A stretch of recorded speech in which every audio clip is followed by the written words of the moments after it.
Sometimes the people closest to us hurt us the most, not with their words, but with their doubt. When Jack Landry inherited his father's old hangar, his family called it worthless before he'd even seen it.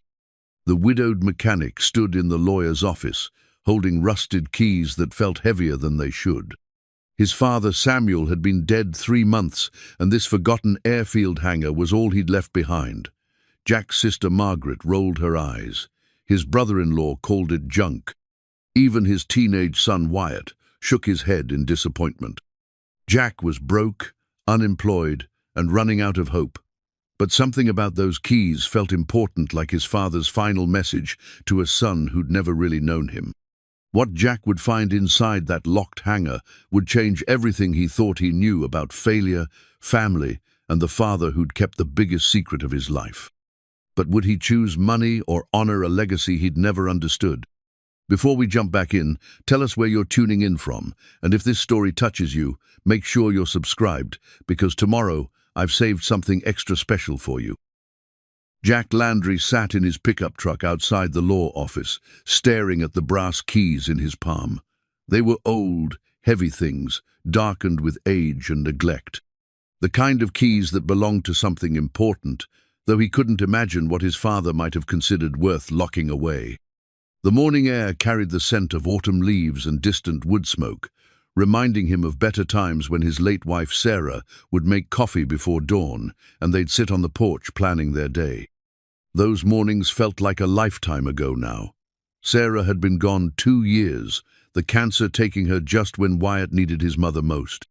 Jack had lost his job at Morrison's auto shop 6 months later, when the owner's son returned from college with new ideas about efficiency and payroll cuts.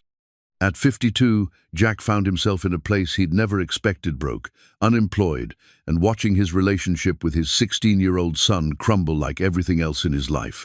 Wyatt had grown distant since Sarah's death, spending most of his time locked in his room or hanging around friends whose parents still had steady incomes and functioning families. The lawyer, a thin man named Peterson with wire-rimmed glasses, had been polite but clearly eager to close Samuel Landry's estate. "Your father was very specific about this property," Peterson had said, sliding the keys across his mahogany desk. "He wanted you to have it, though I have to say, Mr. Landry, the land isn't worth much. It's an old airfield about 40 miles outside town, been abandoned since the 70s. Jack had nodded, unsurprised. His father had never been one for valuable gifts or grand gestures. Samuel Landry had been a quiet man who fixed things for a living: radios, engines, anything mechanical that people brought to his cluttered workshop behind the house. He'd served in the military during the Cold War, though he'd never talked about it. Jack's childhood memories of his father were filled with the sound of tools on metal and the smell of machine oil, punctuated by long silences that felt heavy with unspoken thoughts. "There are some back taxes owed," Peterson had continued, shuffling through papers. "Nothing excessive, but you'll need to settle them if you want to keep the property." More debt. Jack had almost laughed. It seemed fitting that even his father's final gift would come with strings attached and obligations he couldn't afford. But something about the keys had made him pause. They weren't ordinary keys. They were substantial, military style, with numbers etched into the metal. The kind of keys that suggested whatever they opened was built to last and meant to stay closed. Now, sitting in his truck with the engine running, Jack studied the faded military photograph he'd found tucked inside the envelope with the keys. It showed his father as a young man in uniform, standing next to what looked like aircraft, though the background was too blurred to make out details. Samuel looked serious, professional, nothing like the tired man who'd raised Jack with quiet disappointment and few words. His phone buzzed with a text from Margaret, his older sister. "Don't waste money on Dad's junk. Just sell the land and be done with it." Margaret had always been practical to a fault. She'd married well, lived in a nice suburb, and had opinions about Jack's choices that she shared freely. She'd been the one to suggest Jack was too emotional about their father's death, as if grief had an expiration date that Jack had somehow exceeded. But it wasn't grief that made Jack pocket the keys and start his truck. It was something LC nagging sense that he'd never really known his father at all, and this might be his last chance to understand the man who'd shaped his life through absence as much as presence. The drive to the airfield took him through countryside he'd forgotten existed, past farms and forests that reminded him of hunting trips with his father when he was young. Those had been some of their best times, together quiet hours in the woods, where Samuel's silence felt comfortable instead of judgmental, where Jack could almost pretend they understood each other. The airfield appeared suddenly around a bend in the road, a collection of weathered buildings and cracked runways that spoke of decades of neglect. The hangar dominated the landscape, massive curved structure of corrugated metal that had once been silver but now showed patches of rust like battle scars. It was bigger than Jack had expected, easily large enough to house commercial aircraft. He parked near the hangar doors and stepped out into wind that carried the scent of old metal and distant rain. The property felt abandoned, but not quite empty, as if it were waiting for something to happen. Weeds grew through cracks in the concrete, and small trees had taken root in places where drainage had failed, but the basic infrastructure looked solid. The hangar doors were secured with a chain and multiple locks, including one that matched the military-style key in Jack's hand. As he approached, he noticed details that suggested this place had once been much more sophisticated than a simple storage facility. The doors themselves were reinforced, designed to withstand more than weather. Warning signs, faded but still readable, indicated restricted access and government property. His father had owned government property? That didn't make sense. Jack tried the first key, then the second. The third one turned with a solid click that echoed in the quiet air. The chain fell away with a metallic rattle that seemed too loud in the stillness. The hangar doors were heavy, requiring significant effort to slide open even a few feet. The gap revealed darkness so complete that Jack's eyes needed time to adjust. When they did, he saw a space so vast it seemed to swallow the afternoon light streaming through the opening. The air inside was cool and dry, carrying scents of metal polish and something else he couldn't identify, something that reminded him of his father's workshop, but more refined, more purposeful. As his eyes adapted further, he began to make out shapes in the darkness. Large objects covered by tarps, workbenches along the walls, and equipment he couldn't immediately identify. His footsteps echoed as he walked deeper into the space, each step revealing more of the hangar's unexpected sophistication. This wasn't a storage facility or an abandoned building. This was a workspace, carefully maintained and deliberately preserved. On one of the workbenches, Jack found a flashlight that still worked, its beam revealing the true scope of what his father had left him. The hangar stretched much further than he'd realized, and the covered objects were enormous, much larger than cars or trucks. As the beam swept across the space, it caught something that made Jack's breath catch. The edge of a tarp had pulled away from one of the large objects, revealing a glimpse of sleek metal that gleamed despite decades of storage. Whatever was under those covers, it had been maintained with the kind of care his father had always shown, his most precious tools. Jack's phone rang, Wyatt's name appearing on the screen. "Dad, where are you? You were supposed to pick me up an hour ago." Jack had forgotten completely. "I'm sorry, son. I'm at your grandfather's property. The airfield." "The what, Dad? You're not seriously dealing with Grandpa's junk, are you? Mom always said he was a pack rat." Sarah had said that, though always with affection. She'd understood Samuel better than anyone, somehow seeing past his silence to something worth patience and kindness. "It's not junk," Jack said, though he wasn't sure why he felt so certain. "I think your grandfather was involved in something important, something he never told us about." A pause. Then Wyatt's voice, cautious but curious. "What kind of important?" Jack looked around the hangar, at the covered shapes and sophisticated equipment, at the evidence of secrets his father had kept for decades. "I don't know yet, but I think we're going to find out." Jack returned to the hangar 3 days later with Wyatt, a cooler of sandwiches, and enough curiosity to override his usual caution. His son had surprised him by asking to come along, though Wyatt spent most of the drive staring out the window with the practiced indifference of a teenager who'd learned not to expect much from his father's projects. "This better not be like when you tried to restore that motorcycle," Wyatt said as they pulled up to the hangar. "We spent 2 months on that thing and it never ran."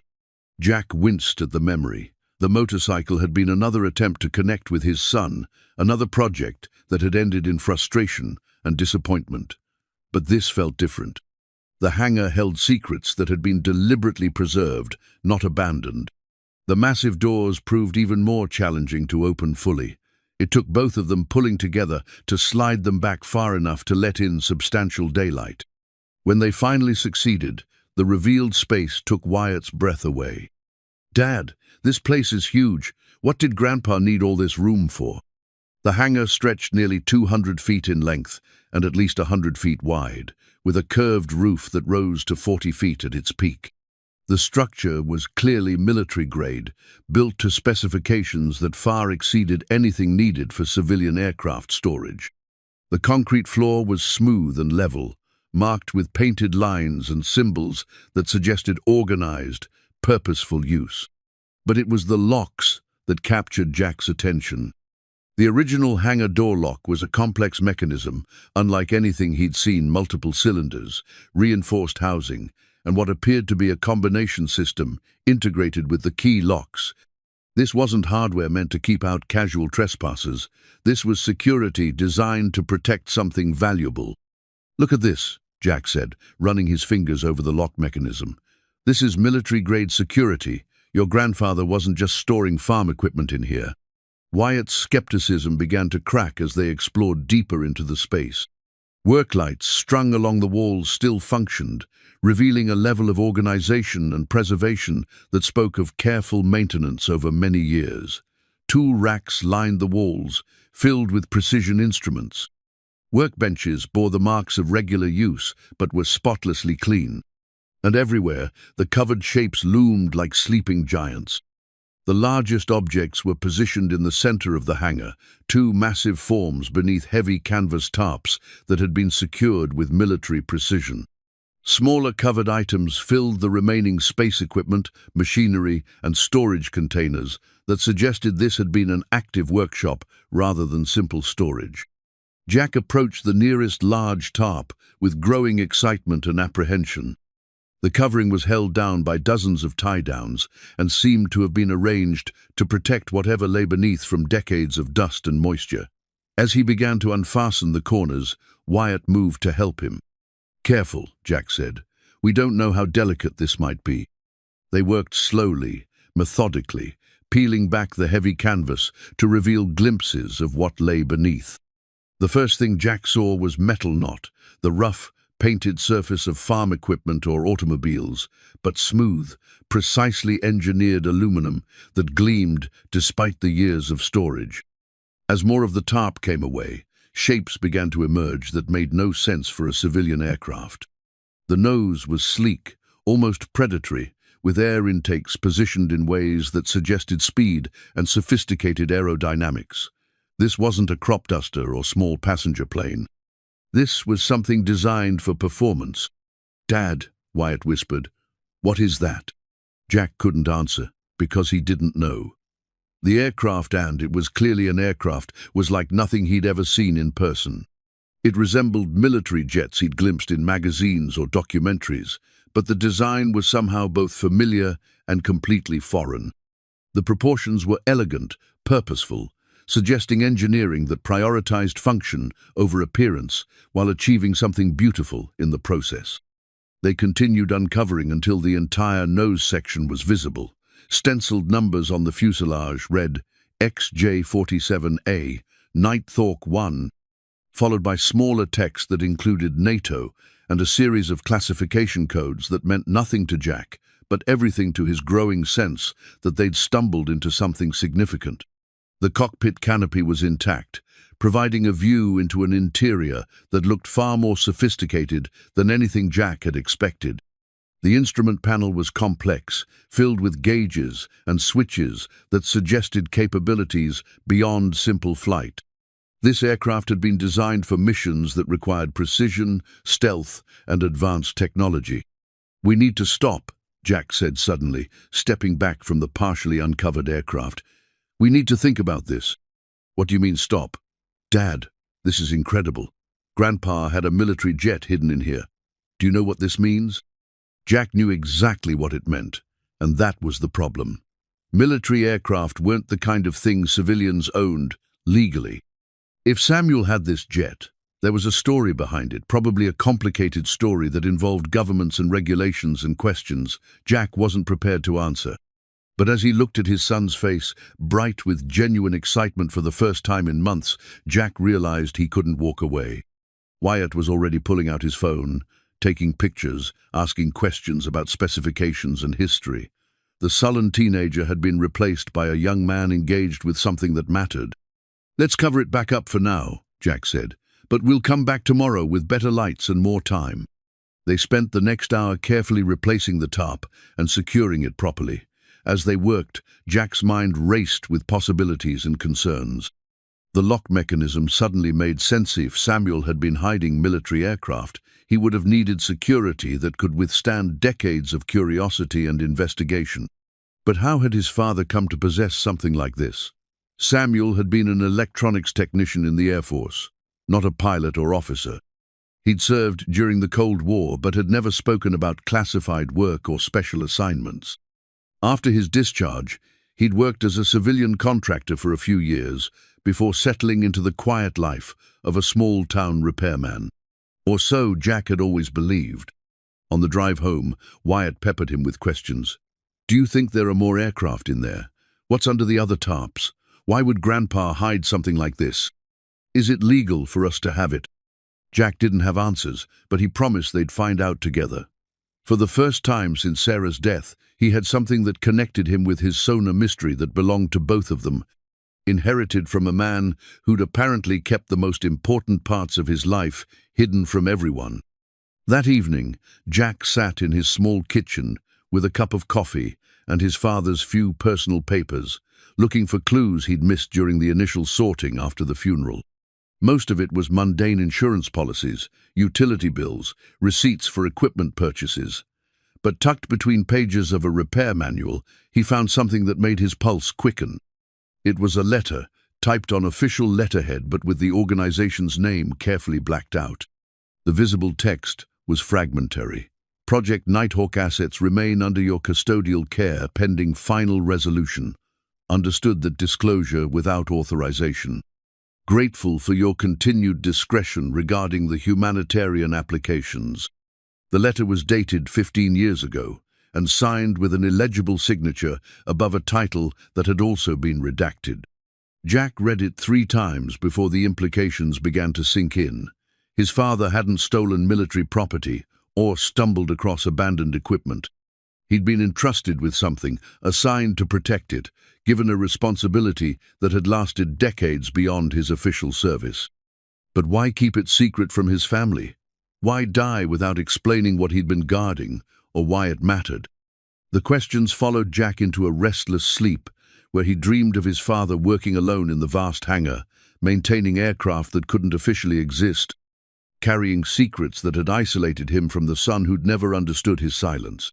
When he woke before dawn, Jack knew 2 things with absolute certainty. He was going back to the hangar, and this time he was going to uncover everything his father had hidden.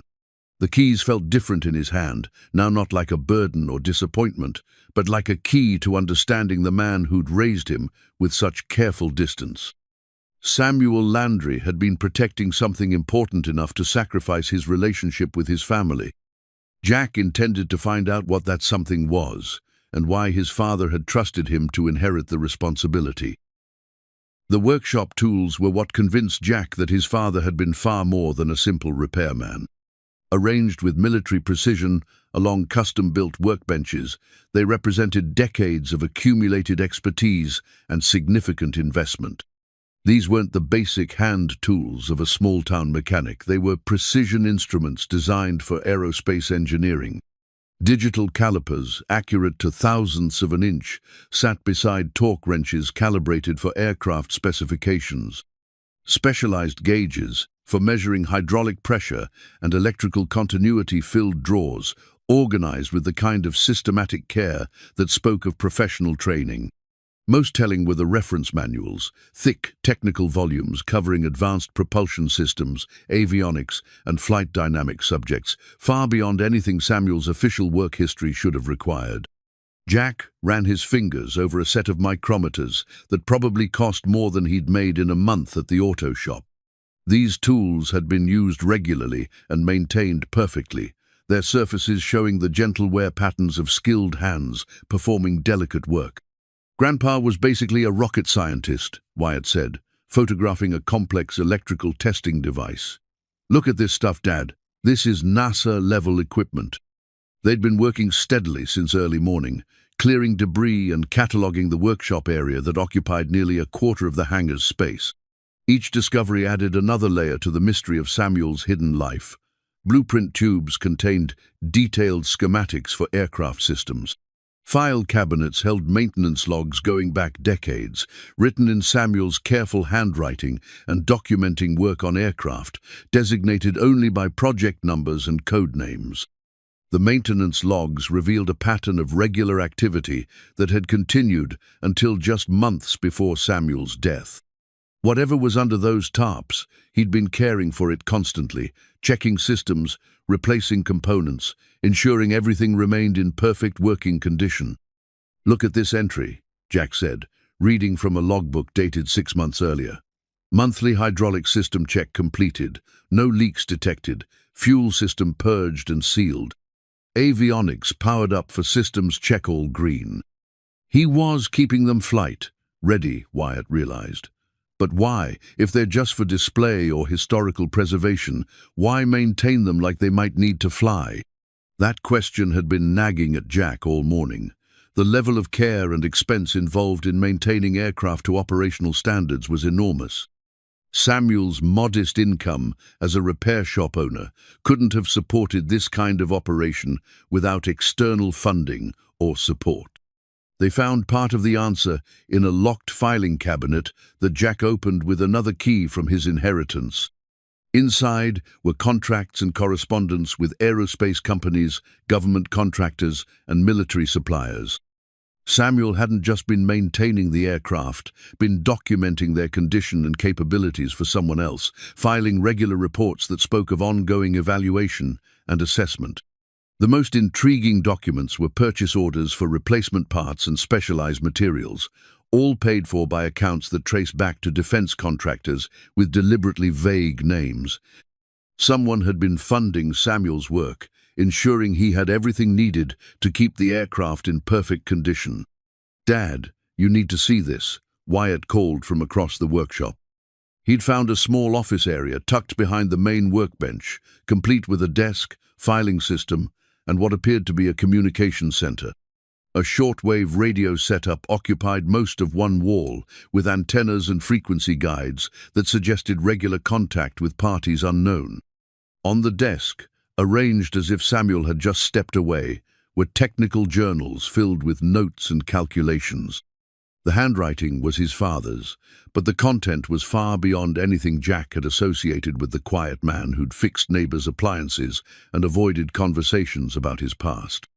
The journals detailed modifications and improvements to aircraft systems, theoretical discussions of flight characteristics under various conditions, and speculations about applications for humanitarian missions.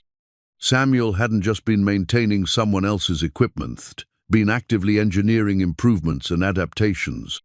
"Listen to this," Jack said, reading from one of the journals. "Modified fuel system allows for extended range operations in remote areas where conventional supply chains are unavailable. Potential applications include disaster relief, medical evacuation, and supply delivery to isolated populations." "Humanitarian missions," Wyatt repeated. "So these aren't weapons." "Maybe not originally, but aircraft designed for getting into remote areas quickly and quietly could probably be adapted for other purposes too." The implications were starting to overwhelm Jack. His father hadn't just been hiding. Aircraft had been part of an ongoing program that involved advanced technology with both humanitarian and potentially military applications. The secrecy, the security, The decades of careful maintenance all pointed to something much larger than a simple inheritance. His phone rang, interrupting his thoughts. Margaret's name appeared on the screen. "Jack, I've been thinking about Dad's property. Maybe you should have someone look at it before you waste time cleaning it up. There might be environmental issues or structural problems." "It's fine, Margaret. Better than fine, actually." "What do you mean?" Jack looked around the sophisticated workshop, at his son photographing equipment worth more than most people's houses, at evidence of his father's hidden expertise and ongoing responsibilities. "I mean, Dad wasn't the simple repair shop owner we thought he was. This place is full of advanced equipment and technical materials. I think he was involved in some kind of government contract work." Silence on the other end of the line. Then, "Jack, you're not getting carried away with fantasies, are you? Dad fixed radios and lawnmowers. He wasn't some secret agent." But Jack was looking at precision measuring tools worth thousands of dollars, at technical manuals classified above his security clearance, at maintenance logs documenting work on aircraft that weren't supposed to exist. The evidence was overwhelming and undeniable. "Margaret, I need you to trust me on this. Come out and see for yourself if you don't believe me." "I'm not driving 40 miles to look at Dad's junk, Jack. Just sell whatever you can and move on." After she hung up, Jack realized that his family's dismissive attitude was probably exactly what Samuel had counted on. Who would look for military secrets in a small-town repairman's inherited property? Who would believe that the quiet man who'd fixed their appliances had been entrusted with aircraft worth millions of dollars? The perfect hiding place had been in plain sight all along, protected not by elaborate security systems, but by the assumption that Samuel Landry had never been important enough to guard anything significant. As afternoon shadows began lengthening across the hangar floor, Jack and Wyatt secured the workshop area and prepared to leave. They'd learned enough for one day, discovered enough to know that tomorrow would bring even more revelations. "Dad," Wyatt said as they walked toward the truck, "what are we going to do about all this?" Jack looked back at the hangar, at the building that had transformed from burden to mystery to responsibility in less than a week. "We're going to find out what your grandfather was protecting, and then we're going to decide whether we're worthy of protecting it too." The classified document fragment changed everything. Jack found it wedged inside Samuel's main toolbox, burned around the edges as if someone had tried to destroy it but couldn't quite follow through. The NATO letterhead was unmistakable, and the partial text that remained legible made Jack's hands shake as he read it. "Classified. Project Nighthawk. Eyes Only," appeared at the top, followed by fragments of text. "Prototype aircraft designated XJ-47A and XJ-47B to remain under custodial care of Technical Sergeant Samuel Landry, retired. Humanitarian mission parameters. Political sensitivity requires indefinite postponement of operational deployment. Assets to be maintained in ready condition, pending future authorization." The document was dated 37 years ago, just 2 years after Samuel's discharge from active duty. Whatever Project Nighthawk had been, his father had been trusted with its most sensitive assets for nearly 4 decades. Wyatt leaned over his shoulder, reading the fragments. "Dad, this is huge. Grandpa was guarding classified military aircraft for the government." "Former government," Jack corrected, though he wasn't sure the distinction mattered. This project was supposedly cancelled, but they left the aircraft with him instead of destroying them. They spent the rest of that day researching Project Nighthawk online, but found almost nothing. A few references in declassified documents mentioned experimental aircraft programs from the 1980s, but details were either redacted or missing entirely. Aviation forums contained speculation about classified NATO projects, but no concrete information about aircraft matching the designations they'd found. The silence was telling. Projects that had been genuinely cancelled usually left paper trails, historical analyses, even conspiracy theories. Project Nighthawk had been erased so thoroughly that it barely existed in the public record. That evening, Jack called Dr. Elena Rodriguez, an aviation historian at the State University, whose name he'd found in Samuel's contact list. Her phone number had been written in his father's careful script on a piece of paper tucked inside one of the technical manuals. "Dr. Rodriguez, my name is Jack Landry. I think you knew my father, Samuel." A long pause. Then carefully, "Samuel passed away recently, didn't he? I was sorry to hear about that." "You knew him?" "We corresponded occasionally about historical aviation projects. He was very knowledgeable about Cold War-era aircraft development." "How can I help you?" Jack hesitated, unsure how much to reveal. "I've inherited some property from him, an old airfield with aircraft that I think might be historically significant. I was hoping you might be able to help me understand what I'm dealing with." Another pause, longer this time. "Mr. Landry, could you describe these aircraft?" "Twin-engine jets, about 40 feet long, with markings that mention Project Nighthawk and NATO classification codes." The silence that followed stretched so long that Jack wondered if the call had been dropped. Finally, Dr. Rodriguez spoke, her voice carefully controlled. "Mr. Landry, I think we need to meet in person. Are you available tomorrow afternoon?" When she arrived at the hangar the next day, Dr. Rodriguez was a small, intense woman in her 60s, with silver hair and sharp eyes that missed nothing. She examined the partially uncovered aircraft with the focused attention of someone who understood exactly what she was seeing. "These are XJ-47 Nighthawks," she said finally. "I've spent 20 years researching this program. Most experts believe all prototypes were destroyed when the project was cancelled." "But they weren't," Wyatt said. "Obviously not." She walked around the aircraft, noting details and taking careful measurements. "Your grandfather was entrusted with preserving what may be the only surviving examples of one of the most advanced aircraft designs of the Cold War era." Jack felt a mix of pride and overwhelming responsibility. What were they designed for? Officially, rapid deployment of humanitarian aid to remote or hostile areas. The design prioritized speed, stealth, and the ability to operate from minimal infrastructure. They could deliver medical supplies, food, or personnel to disaster zones that conventional aircraft couldn't reach safely. And unofficially, Dr. Rodriguez met his eyes. The same capabilities that make an aircraft perfect for humanitarian missions also make it valuable for intelligence gathering, special operations, or covert supply runs.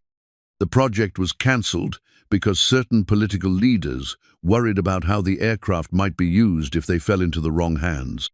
So they gave them to my father instead of destroying them. Your father was the project's chief maintenance engineer. He understood these aircraft better than anyone, and he had a security clearance that allowed him to be trusted with classified materials. When the political decision was made to cancel the program, someone high up chose preservation over destruction. The weight of inheritance suddenly felt much heavier. Jack wasn't just the owner of valuable aircraft, was the guardian of a piece of aviation history that powerful people had wanted to erase. "What's my legal position here?" he asked.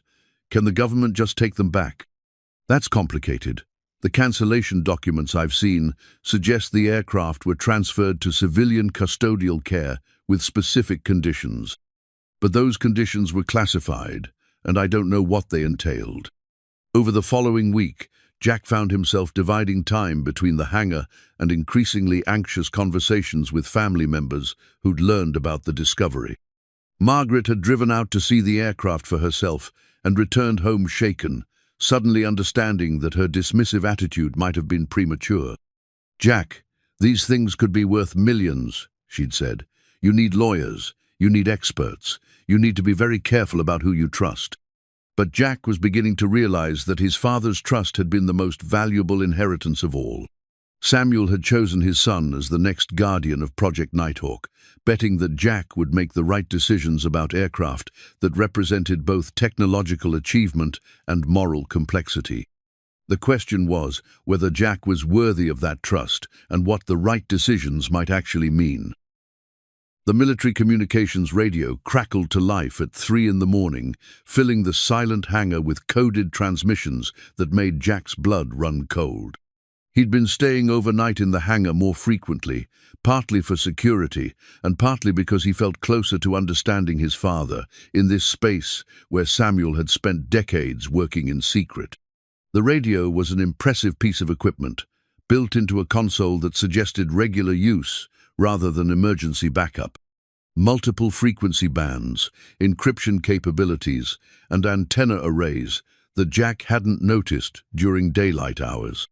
When the transmissions began, the voices were professional, clipped, using terminology that sounded current rather than historical.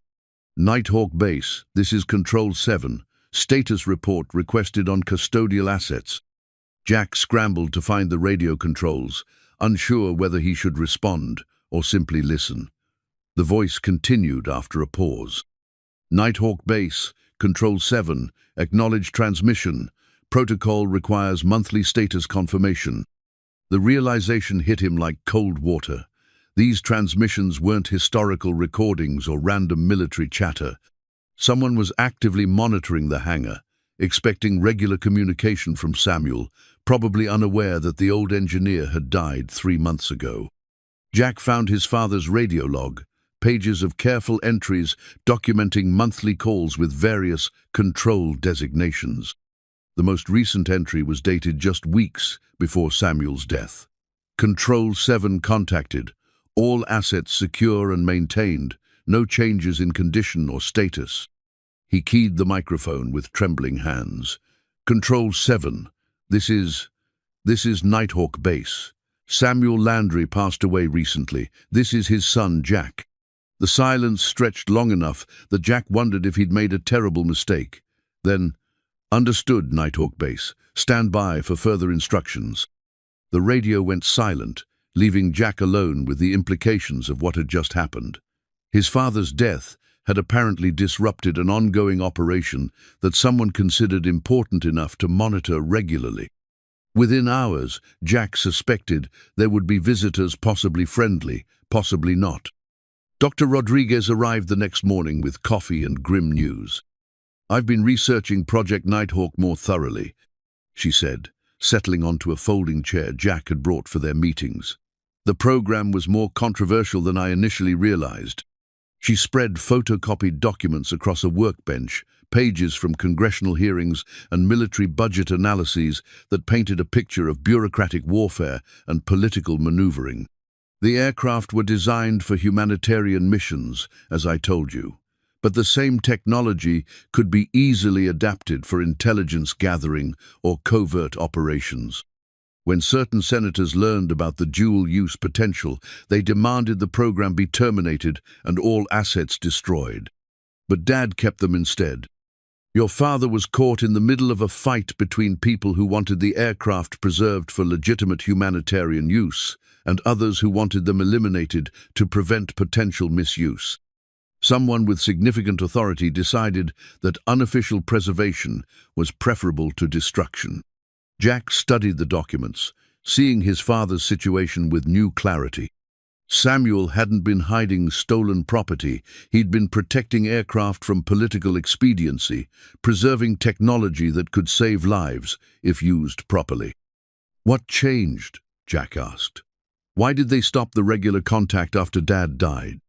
"I suspect there are people who've been waiting for this moment, waiting for Samuel to pass away so they could reclaim the aircraft without having to acknowledge the preservation program officially." As if summoned by their conversation, the sound of vehicles approaching echoed across the empty airfield. Jack looked through the hangar doors to see a convoy of black SUVs parking near the entrance. Men in dark suits emerged, along with a woman carrying a briefcase who walked with the confidence of someone accustomed to getting her way. "Dr. Rodriguez," Jack said quietly, "I think we're about to meet some of those people." The woman approached first, extending a hand with professional efficiency. "Mr. Landry, I'm Agent Sarah Morrison, Department of Defense. We need to discuss your father's custodial arrangements." She was younger than Jack had expected, probably in her 40s, with short blonde hair and eyes that evaluated everything they saw. Her handshake was firm, her manner direct but not unfriendly. I wasn't aware my father had custodial arrangements with anyone, Jack said. Mr. Landry, your father was entrusted with assets that belong to the United States government. His death terminates that custodial relationship and requires transfer of those assets to authorized personnel. Dr. Rodriguez stepped forward. Agent Morrison, I'm Dr. Elena Rodriguez, University Aviation History Department. Are you familiar with the legal documentation surrounding Project Nighthawk's cancellation? Something flickered in Agent Morrison's expression: surprise, recognition, or calculation. Dr. Rodriguez, this is a matter of national security that doesn't require academic consultation.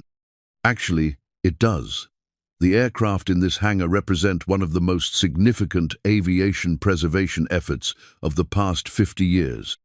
They have immense historical value that transcends their original military applications.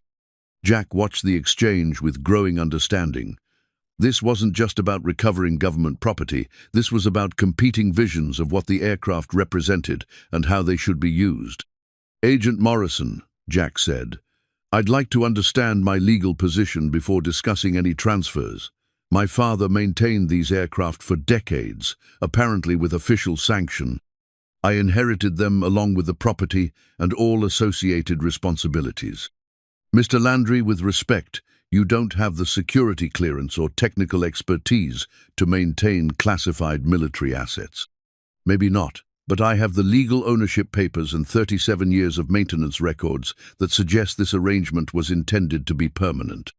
Agent Morrison's professional composure slipped slightly. You have ownership papers? Jack produced the documents he'd found in Samuel's files: title transfers, custodial agreements, and letters that, while heavily redacted, clearly established Samuel's legal rights to the aircraft and property. Your father was supposed to destroy these aircraft in 1987, Agent Morrison said, scanning the papers with obvious frustration. The preservation arrangement was never officially authorized. Then why did someone keep paying for parts and maintenance for 37 years? Wyatt asked, producing the financial records they'd discovered. The question hung in the air like a challenge. Agent Morrison looked at the financial documentation, at Dr. Rodriguez's historical evidence, at Jack's determined expression, and seemed to realize that simple asset recovery wasn't going to be possible. Mr. Landry, these aircraft represent advanced technology that could be dangerous in civilian hands. Regardless of the legal complexities, national security requires proper oversight. Jack felt the weight of his father's trust, the responsibility that Samuel had carried alone for decades. The easy answer would be to hand everything over to the government, walk away with whatever compensation they offered, and return to his simple life of unemployment and family disappointment. But looking at Wyatt's engaged expression, at Dr. Rodriguez's scholarly excitement, at evidence of his father's lifelong dedication to preserving something important, Jack knew he couldn't take the easy path. Agent Morrison, I appreciate your concerns about security, but these aircraft have been safely maintained in civilian hands for nearly 4 decades. I think we need to discuss how that arrangement can continue rather than how to terminate it. Samuel's personal journal revealed a man tormented by conscience and sustained by purpose. Jack found it hidden inside a false bottom of his father's desk, bound in worn leather and filled with handwriting that grew increasingly shaky over the decades, but never lost its careful precision. The early entries, dating from the project's cancellation, revealed Samuel's anguish over orders to destroy aircraft he believed could save lives. Received final directive today. One entry read, all Nighthawk assets to be dismantled and materials disposed of through standard protocols. Cannot bring myself to destroy what we've built. These aircraft could deliver medicine to places no other plane can reach. They could evacuate the wounded from disaster zones. How do I reconcile duty with conscience? Later entries showed how Samuel had negotiated an unofficial preservation arrangement with sympathetic officials who shared his vision of the aircraft's humanitarian potential. The conspiracy, it could be called, that involved career military officers who believed the political cancellation was short-sighted, and aviation engineers who couldn't bear to see advanced technology wasted over bureaucratic concerns. Colonel Martinez understands the dilemma. Samuel had written, "The aircraft will be preserved under civilian custodial care, maintained to operational standards, documented for historical purposes. If political climate changes, or if genuine humanitarian need arises, they can be reactivated quickly." Jack read those words twice, understanding finally why his father had seemed distant during his childhood. Samuel had been carrying a secret that affected national security, international relations, and the lives of people who might someday need the aircraft he was protecting. The weight of that responsibility had shaped every aspect of his life. Wyatt discovered the most revealing entries, while Jack prepared lunch on a camping stove they'd brought to the hangar. His son's voice was quiet when he called his father over. "Dad, listen to this. It's from 15 years ago." Wyatt read carefully. "Jack graduated from technical school today. Wanted to tell him how proud I am, but how do I explain that I've spent his entire life protecting aircraft he can never know about? How do I bridge the distance that secrecy has created between us? He thinks I'm disappointed in him, but the truth is, I'm terrified he'll inherit this burden before he's ready to understand it." The words hit Jack like a physical blow. All those years of feeling inadequate, of sensing his father's disappointment, of struggling to connect with a man who seemed perpetually preoccupied, had all been about this. Samuel's distance hadn't been disapproval, it had been protection. "There's more," Wyatt said gently. "From just last year, Jack's wife died today. Want to comfort my son, but don't know how without explaining why I've been absent from his life. The aircraft have been my responsibility for 35 years, but Jack has always been my priority. When I'm gone, he'll inherit both the burden and the opportunity to choose differently than I did." Jack had to step outside the hangar to compose himself. The autumn air was crisp, carrying the scent of burning leaves and distant rain. He stood looking at the abandoned runways where his father had worked in secret for decades, maintaining aircraft that represented hope for humanitarian missions that might never be authorized. Dr. Rodriguez found him there, having arrived with more historical documentation and a thermos of coffee. "How are you processing all this?" she asked. "I spent 40 years thinking my father was disappointed in me. Turns out he was protecting me from something he wasn't sure I could handle. And now you have to decide whether he was right." They walked back into the hangar together, where Wyatt was photographing pages from the journal with careful attention to detail. Dr. Rodriguez examined the entries with professional interest, occasionally nodding or making notes. "Your father was part of something remarkable," she said. "This journal documents one of the most significant aircraft preservation efforts in aviation history. These aircraft represent technology that was decades ahead of its time, designed for missions that are still relevant today." "What kind of missions?" "Medical evacuation from disaster zones, supply delivery to isolated populations, rapid response to humanitarian crises. The Nighthawks can land on unpaved strips, operate in extreme weather, and cover distances that would require multiple refueling stops for conventional aircraft." Jack thought about recent natural disasters, refugee crises, medical emergencies in remote areas where conventional aid had arrived too late to save lives. The aircraft his father had preserved weren't just historical artifacts, they were tools that could still serve their original humanitarian purpose. "But the government wants them back," Wyatt said. "Some people in the government want them back," Dr. Rodriguez corrected. "Others have been quietly supporting your father's preservation efforts for decades. The radio transmissions you intercepted suggest ongoing official interest in maintaining the aircraft rather than reclaiming them." That afternoon, they received an unexpected visitor. Colonel James Martinez, retired, arrived in a civilian car and civilian clothes, but his bearing and manner left no doubt about his military background. He was a tall man in his 70s, with steel-grey hair and eyes that seemed to evaluate everything tactically. "Jack Landry," he said, extending a hand. "I served with your father, been expecting this call for years." You knew Dad was going to leave me the aircraft? Samuel was always clear about his intentions.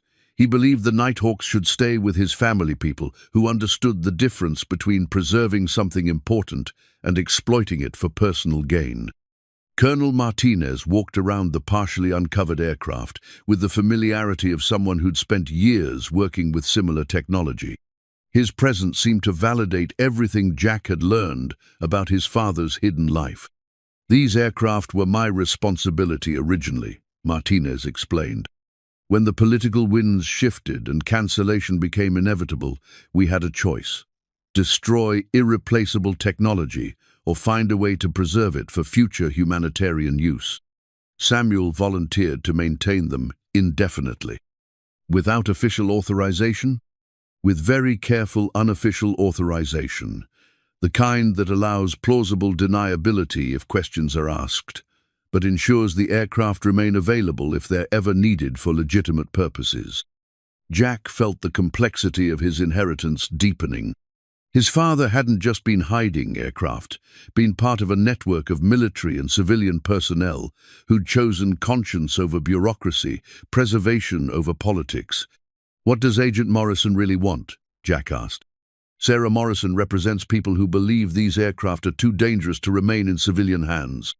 They're not wrong about the security concerns, but they're missing the bigger picture about humanitarian applications. And what do you represent? Colonel Martinez smiled for the first time since arriving. I represent people who believe your father made the right choice 37 years ago, and that you're capable of making the right choice now. As evening approached, Jack realized that the comfortable isolation of the past weeks was ending. Word was spreading about the aircraft, bringing attention from multiple directions, some welcome, some potentially dangerous. The time for quiet discovery and family bonding was giving way to decisions that would affect not just his own future, but the legacy his father had died protecting. What would you do? He asked the colonel. What Samuel did. Protect something important until the right moment comes to use it properly. That night, after everyone had gone home, Jack sat alone in the hangar reading his father's journal by lamplight. The entries from Samuel's final year revealed a man at peace with his choices, but concerned about the future. Jack will have to decide what these aircraft mean to him. Samuel had written just months before his death. I've given him the tools and the truth. Now he must choose whether to carry the burden forward or find a better path that I couldn't see. The burden was real, Jack realized. But so was the opportunity, the chance to honor his father's sacrifice while creating something that could serve people who needed help in a world that still generated plenty of humanitarian crises. For the first time since inheriting the hangar, Jack began to envision a future that went beyond simply maintaining his father's secret. Agent Morrison's briefcase contained surveillance equipment that had been monitoring the hangar for months, recording every conversation, documenting every visitor, building a comprehensive file on Jack's activities since inheriting the property. But that wasn't the shocking revelation that changed everything Jack thought he understood about his situation. The real twist came when Morrison opened her laptop and showed him satellite footage of the hangar taken just 2 weeks after Samuel's funeral. We've been watching this facility continuously, she said, her tone more apologetic than threatening. Your father's death triggered automatic surveillance protocols that we couldn't shut down without raising questions we weren't prepared to answer. Jack studied the high-resolution images, showing himself and Wyatt exploring the hangar, Dr. Rodriguez examining the aircraft, Colonel Martinez's visit. The level of detail was unsettling. They could read license plates, identify faces, probably lip-read conversations. So you know everything we've discovered. We know more than that, Mr. Landry. We know your father legally owns these aircraft, and we know you've inherited that legal ownership along with all associated rights and responsibilities. Wyatt looked up sharply. What do you mean, legally owns? I thought the government was trying to reclaim them. Agent Morrison closed her laptop and leaned back in her chair. That's what my superiors believed until we examined the original documentation. Your grandfather didn't preserve stolen government property. He purchased these aircraft through legitimate defense contractor channels when the military decided to sell rather than destroy them. The hangar seemed to spin around Jack as the implications sank in. Dad bought them? In 1987, the Defense Department faced a choice: spend millions destroying advanced prototypes or recoup some investment by selling them to qualified buyers under strict conditions. Your father, with his security clearance and technical expertise, was the ideal purchaser. Agent Morrison produced a thick folder from her briefcase, revealing documents that told a completely different story than the one Jack had constructed from fragments and assumptions. The sale was legal, fully documented, and included specific provisions for ongoing maintenance and potential government repurchase under certain circumstances. Your father paid $3.2 million for both aircraft and committed to maintaining them in operational condition indefinitely. $3 million? Jack's voice was barely a whisper. Where did Dad get $3 million? That's where it gets interesting. The purchase was financed through a trust fund established by military personnel and defense contractors who believed the aircraft should be preserved for future humanitarian use. Your father served as custodian, but the aircraft were owned collectively by people who shared his vision. Dr. Rodriguez was studying the documentation with obvious excitement. This is unprecedented. A civilian preservation trust for classified military prototypes. The aircraft are worth considerably more now, Agent Morrison continued. Conservative estimates place their value at $90 million, but recent appraisals suggest they could bring $111 million at auction due to their historical significance and advanced technology. Jack felt dizzy. $111 million? But here's the crucial part, Morrison said, producing another set of documents. The trust agreement includes provisions for the aircraft to be donated to approved museums or educational institutions, with the trust members receiving tax benefits rather than direct payment. Your father's will activates those provisions and designates you as the sole decision-maker regarding the aircraft's future. So I could sell them?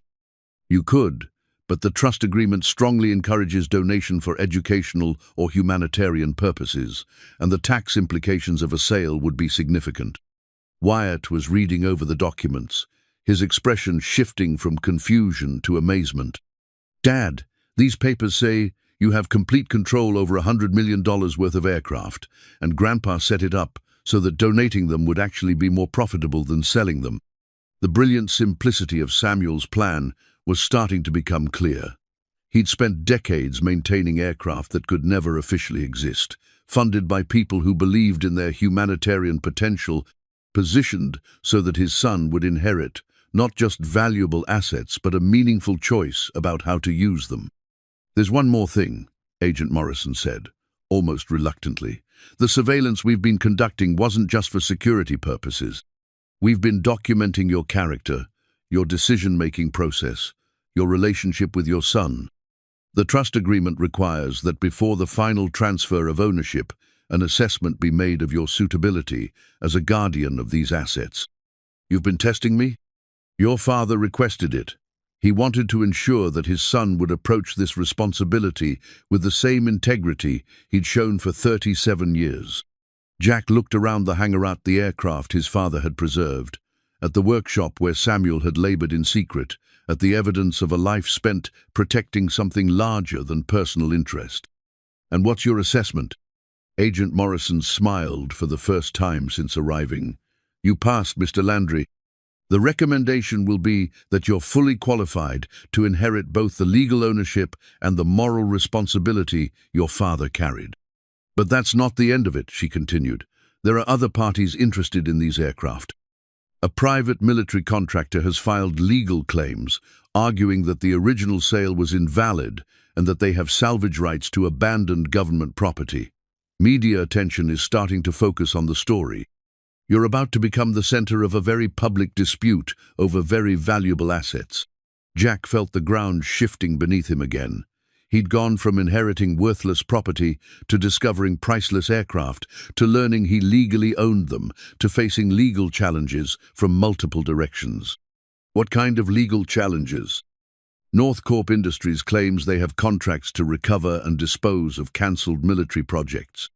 They're arguing that your father's purchase was unauthorized and that the aircraft should be transferred to them for proper disposal. Disposal? Dr. Rodriguez's voice was sharp. These aircraft are irreplaceable historical artifacts. North Corp isn't interested in historical preservation.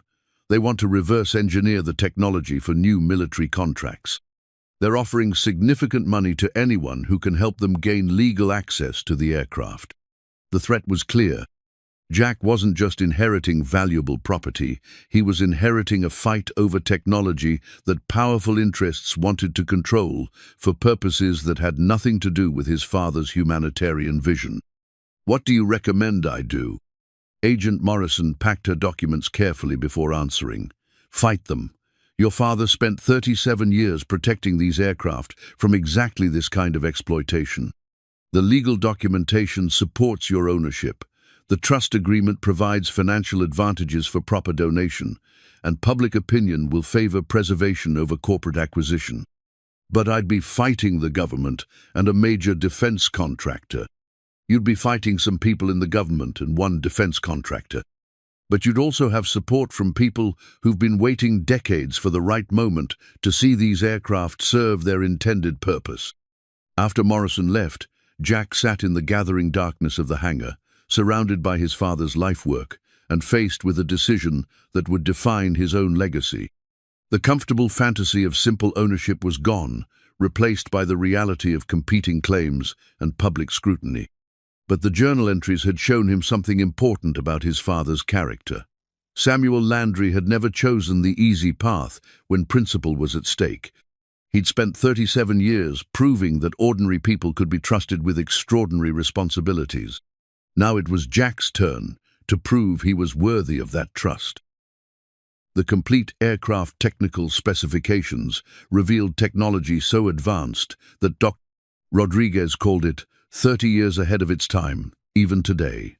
Jack spread the blueprints across multiple tables in the hangar, weighted down with tools to prevent them from curling, creating a technical library that documented every system, every capability, every innovation that made the Nighthawks extraordinary. The specifications revealed aircraft designed with revolutionary efficiency. Advanced composite materials provided strength at half the weight of conventional designs. Hybrid propulsion systems combined jet engines with electric motors for silent operation during critical mission phases. Navigation systems included GPS integration that had been experimental when most aircraft still relied on radio beacons. Most impressive were the humanitarian mission modifications Samuel had continued developing over the decades. Medical bay conversions that could transform the aircraft into flying ambulances. Cargo configurations optimized for disaster relief supplies. Communication systems that could establish emergency networks in areas where infrastructure had failed. "Look at this fuel efficiency data," Dr. Rodriguez said, pointing to performance charts. "These aircraft can reach anywhere in the world with a single refueling stop, carrying payloads that would require multiple flights for conventional aircraft." Jack traced the engineering drawings with newfound appreciation for his father's expertise. Samuel hadn't just maintained these aircraft, he'd improved them, adapting systems for mission profiles that went far beyond their original specifications.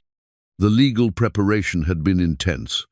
Jack's attorney, recommended by Colonel Martinez, was a woman named Patricia Vance, who specialized in government contracts and military asset disputes. She'd spent 2 weeks examining every document, every contract, every piece of correspondence that established Jack's legal position. "Your father was exceptionally thorough," she'd told Jack during their final preparation meeting.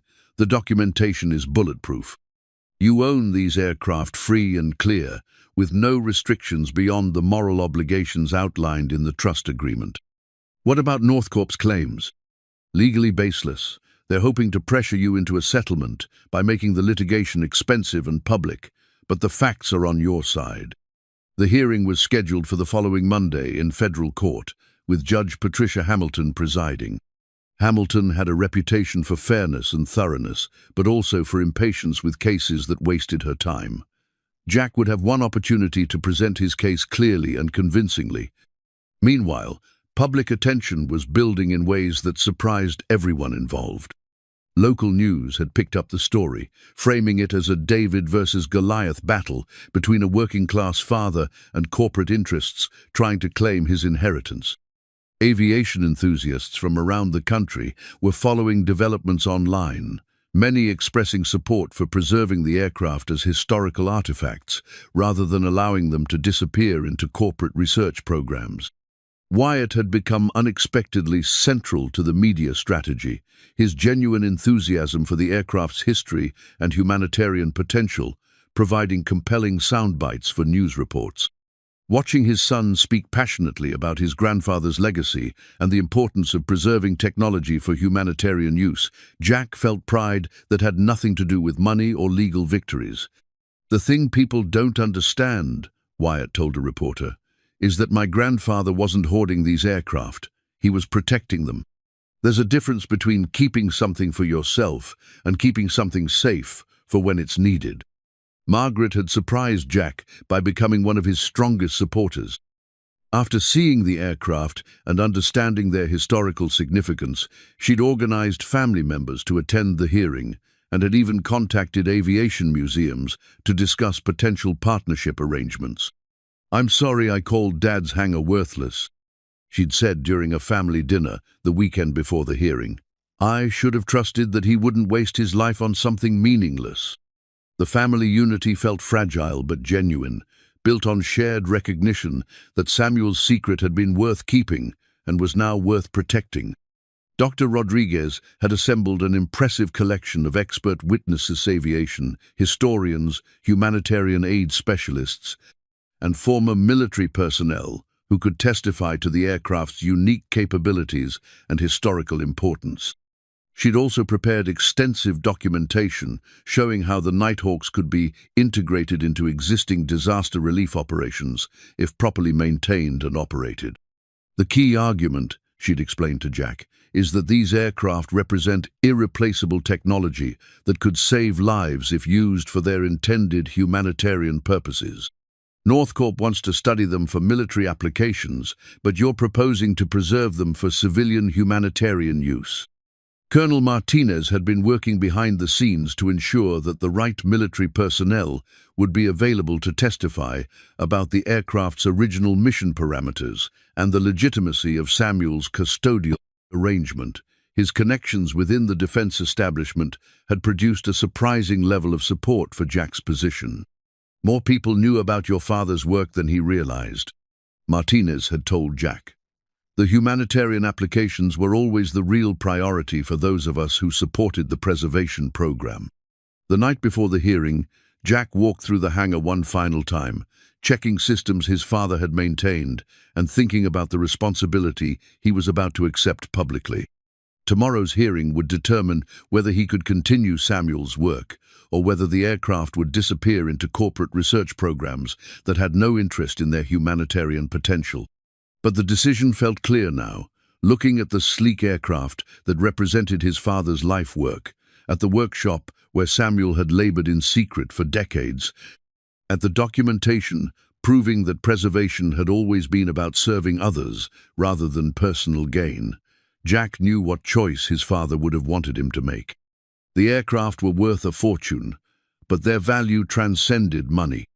They represented hope for people in crisis, technology that could reach places other aircraft couldn't go, capabilities that could save lives in situations where conventional help arrived too late.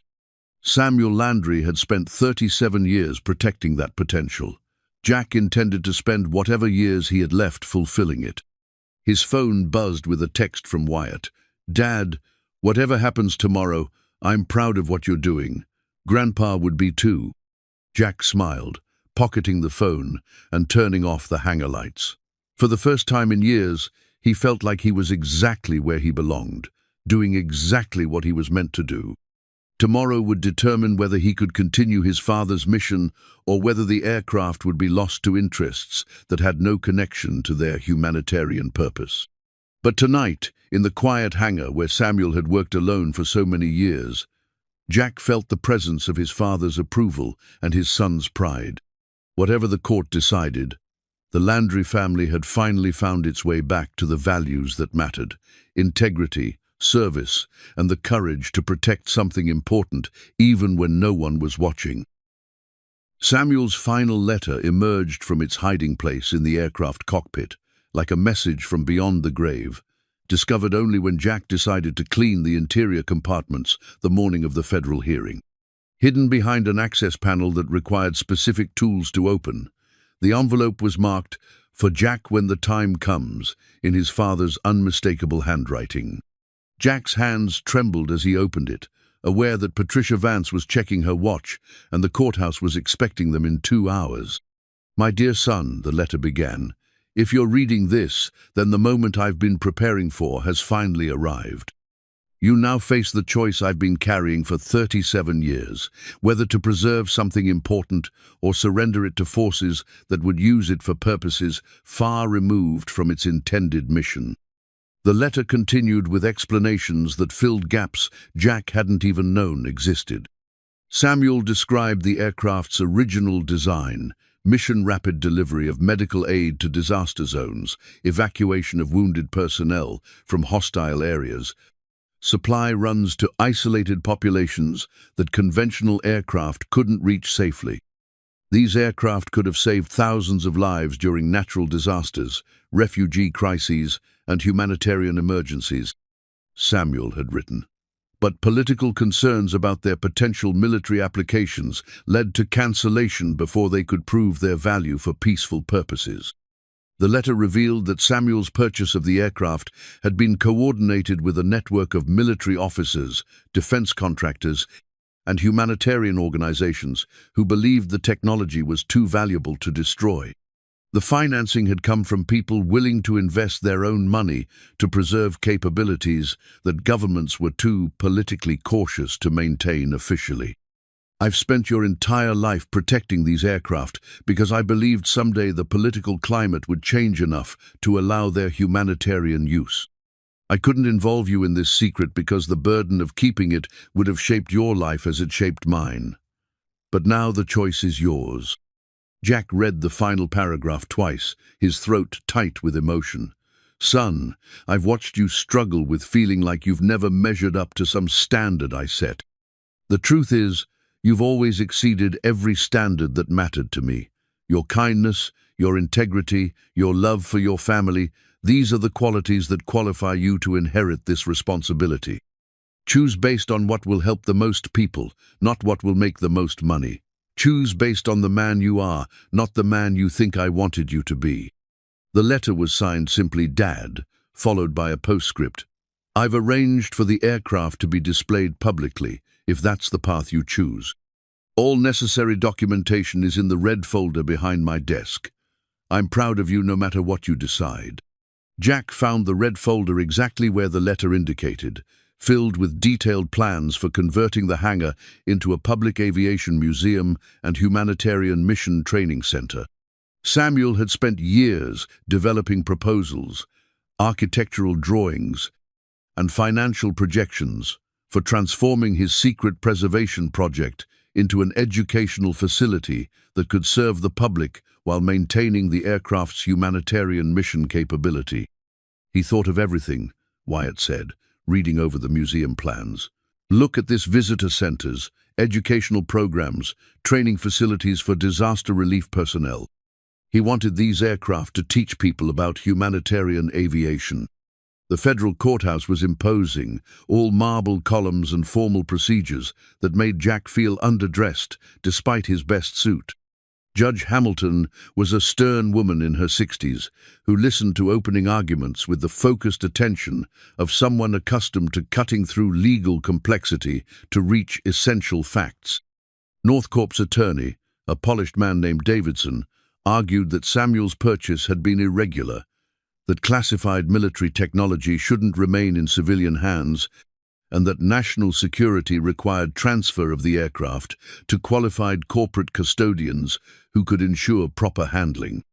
"These are not museum pieces," Davidson insisted. They are advanced military assets with technology that could be dangerous if misunderstood or mishandled by unqualified personnel. Patricia Vance countered with documentation proving the legitimacy of Samuel's ownership and the ongoing support he'd received from military and civilian authorities. She emphasized the aircraft's humanitarian design mission and the trust agreement's provisions for educational use. Mr. Landry inherited not just aircraft, but a 37-year commitment to preserving technology for peaceful purposes. His father's careful stewardship proves that civilian custodianship can be both secure and beneficial. Judge Hamilton examined Samuel's letter and the museum plans with obvious interest. Mr. Landry, this documentation suggests your father intended these aircraft for public educational display. Is that your intention as well? Jack stood, feeling the weight of his father's trust and his son's expectations.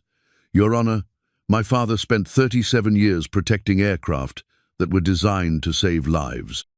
I intend to honor that commitment by ensuring they remain available for their original humanitarian mission, while serving as educational resources about the intersection of advanced technology and humanitarian service.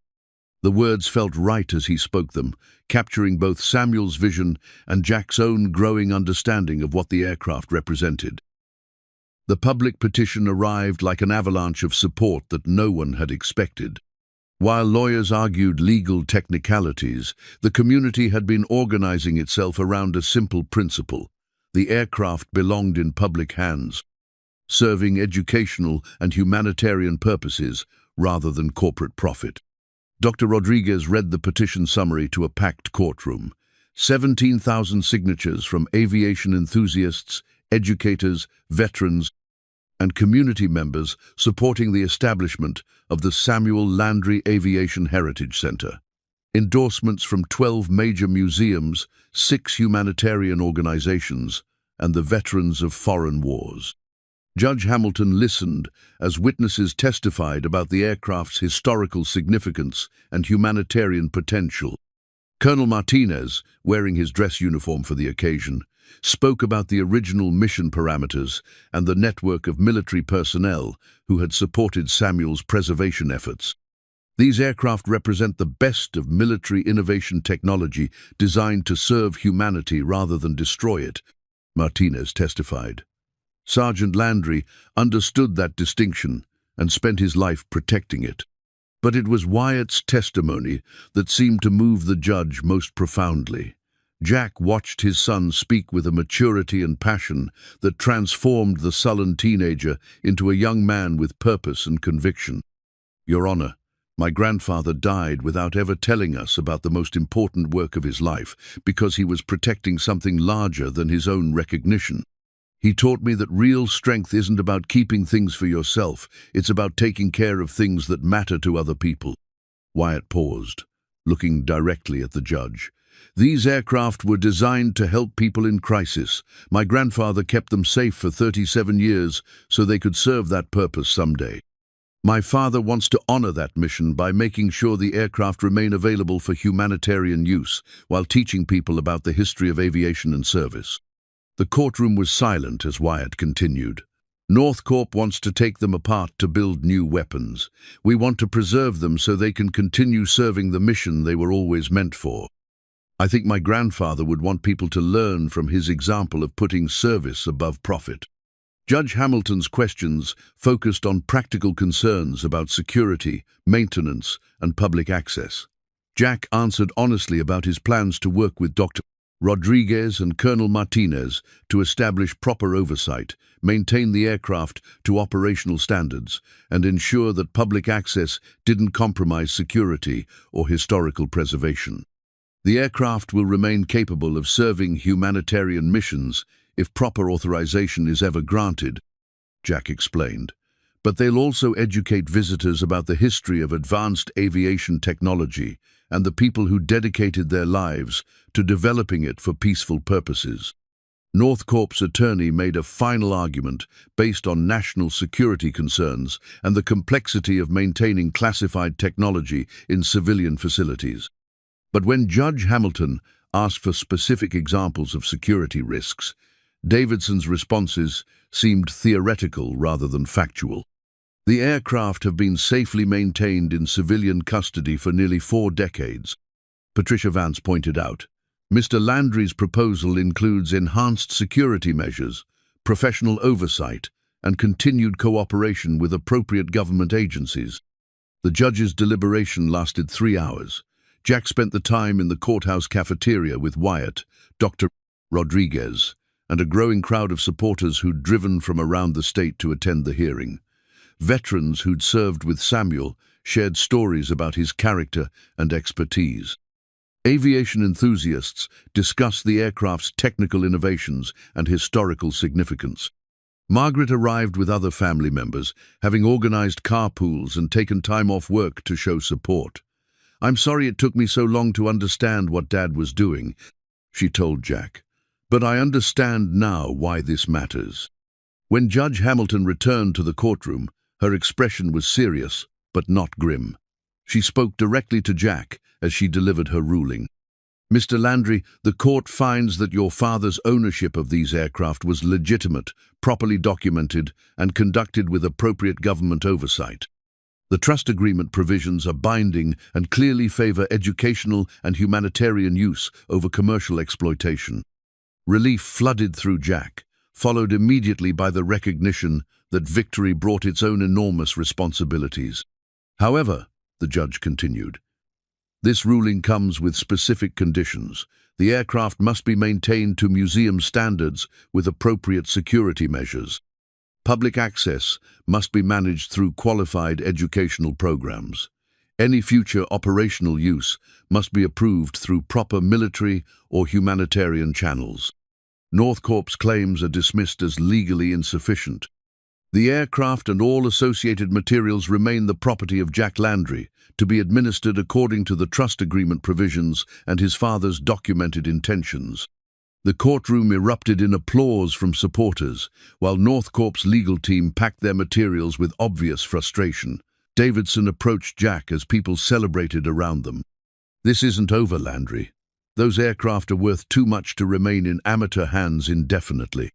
But Colonel Martinez was already moving to intercept the threat, his presence reminding everyone that Jack's support network included people with both legal authority and personal commitment to protecting Samuel's legacy. "Actually, Mr. Davidson, it is over. The court has ruled, the documentation is clear, and the aircraft are exactly where they belong, in the hands of people who understand their true value." As they left the courthouse, Jack felt the weight of victory and responsibility in equal measure. He'd won the legal right to continue his father's work, but now he had to prove himself worthy of the trust Samuel had placed in him 37 years earlier. The Samuel Landry Aviation Heritage Center opened its doors 6 months after the court ruling, transforming the secret hangar into a beacon of education and remembrance that honored both his father's service and the aircraft he'd protected for nearly 4 decades.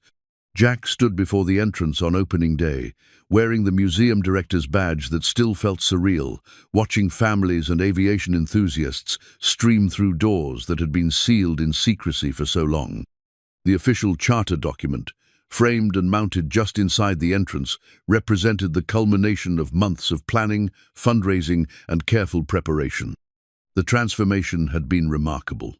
Professional exhibit designers had created displays that told the story of Project Nighthawk while respecting its classified origins, focusing on the humanitarian mission parameters and the dedication of personnel who'd believed in technology's potential to serve humanity.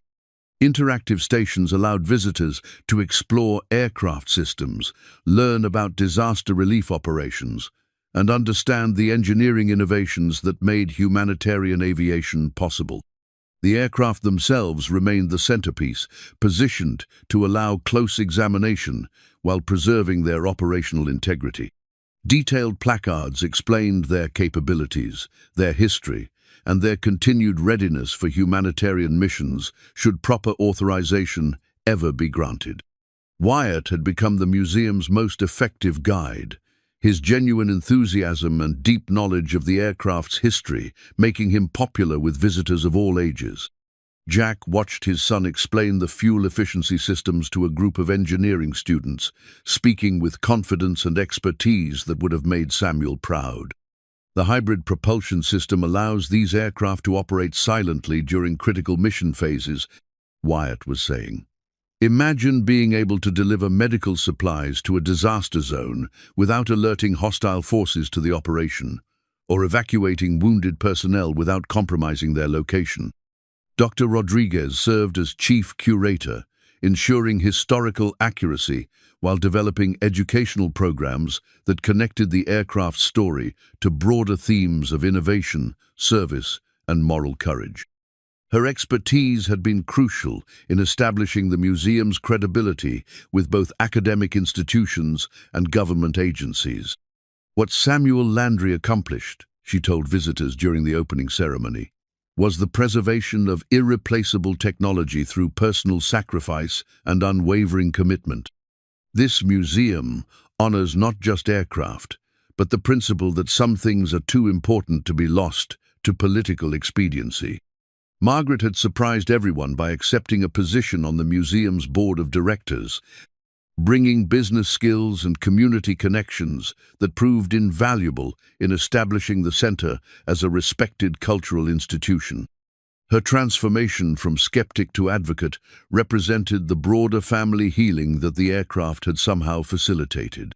"I spent years not understanding what our father was doing," she told a reporter. "Now I see that he was teaching us about responsibility, commitment, and the courage to protect things that matter even when no one else understands their importance." Colonel Martinez visited regularly, often bringing other veterans who'd served with Samuel or worked on similar projects. Their stories added layers to the museum's narrative, connecting the aircraft to the broader history of military personnel who'd chosen service over recognition, mission accomplishment over career advancement. The humanitarian applications had proven more relevant than anyone anticipated. Within months of opening, the museum was hosting training programs for disaster relief organizations, using the aircraft's capabilities to teach rescue coordinators about rapid deployment options and remote area access techniques. Representatives from the International Red Cross, Doctors Without Borders, and United Nations humanitarian agencies visited to assess whether the aircraft could be activated for actual emergency operations under proper international oversight. The conversations were preliminary but promising, suggesting that Samuel's vision of humanitarian service might eventually be realized. On quiet evenings when the museum was closed, Jack often found himself alone in the hangar, reading his father's journal and thinking about the choices that had led to this moment. The aircraft hummed quietly under their maintenance lighting, systems powered and ready, as Samuel had kept them for decades.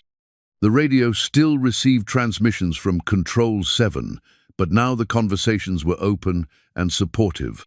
The monitoring network that had overseen Samuel's work had evolved into a consultation resource for the museum, providing technical expertise and government liaison services that ensured continued compliance with security requirements. "Your father would be amazed by what you've accomplished," Agent Morrison had told Jack during a recent visit. He always hoped the aircraft would eventually serve their intended purpose, but I don't think he imagined they'd become educational resources that inspire the next generation of humanitarian aviation specialists. The museum's success had also provided unexpected personal rewards. Jack's work as director utilized skills he'd never known. He possessed administration, education, public speaking, and project management that drew on his mechanical background while expanding into areas his father would have recognized as leadership. The relationship with Wyatt had been transformed completely. Working together to establish the museum, learning about Samuel's legacy, and sharing responsibility for preserving something important had created bonds that Jack had never expected to develop with his teenage son. "Dad," Wyatt said one evening as they secured the hangar for the night, "I think I want to study aviation engineering, not just as a career, but to understand what Grandpa was protecting and maybe continue improving it." Jack felt the continuity of purpose, that Samuel had probably hoped for knowledge and commitment passing to the next generation, ensuring that the aircraft's humanitarian potential would be understood and eventually realized by people who shared the vision that had sustained their family through decades of secrecy.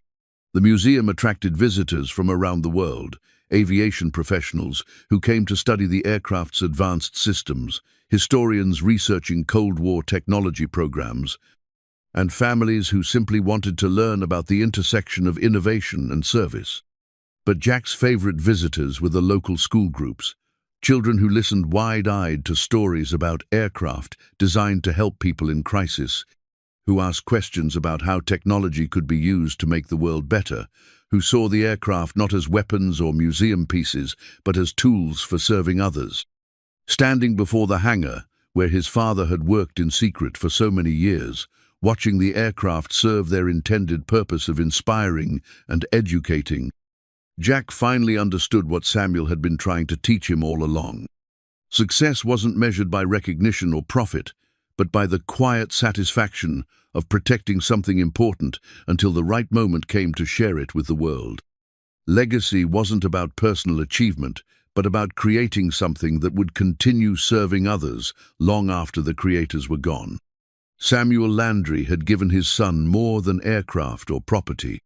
He'd given him the opportunity to choose service over self-interest, legacy over immediate gratification, and the chance to honor the best aspects of his father's character while creating his own path forward. As Jack locked the museum doors and headed home to Wyatt, he carried with him the profound satisfaction of work that mattered, family relationships rebuilt, and a future that honored the past while serving the present. The aircraft his father had protected would continue their mission of inspiring service, teaching innovation, and proving that ordinary people could be trusted with extraordinary responsibilities. The hangar that had once housed secrets now housed hope, and the man who'd inherited his father's burden had transformed it into his own legacy of service and education.